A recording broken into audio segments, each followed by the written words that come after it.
সারাদিন শুধু পোলা খেলে আর খেলে। এই লালন,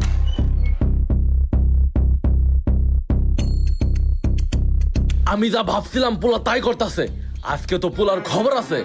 এই লালন, সারাদিন শুধু মার্বল খেলাস তাই না? আজকে তো তোর ওঠ। বাবা একটু মার্বল খেলি না ওদের সাথে। তুই এই তিনটার লোকে ঘুরে এরকম হইছস, জীবনে তো ওরা কিছু করতেই পারবে না, তুইও কিছু করবে পাবি না। আমাদেরকে অপমান করতেছে।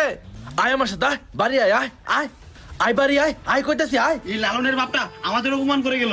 হ্যাঁ ঠিক হইছো, আগের কিছু একটা করতে হবো। চল আমরা একটা বিজনেস শুরু করি। হ্যাঁ চলো আমরা একটা বিজনেস শুরু করি। কার কাছে কত টাকা আছে দাও, চলো এই টাকা দিয়ে আজকে আমরা ব্যবসা শুরু করব। এই আসেন আসেন, এই পোলাপান আসো আসো, সদাই কিনা মজা নেও। এই সদাই সদাই আমার দোকানে বিস্কুট কেক সব আছে, আসো আসো। এগুলা বাচ্চা বড় লোক হয়ে যাম। আর তারপর এই বাড়িটা আমি কিনবো, অনেক জোস বাড়ি।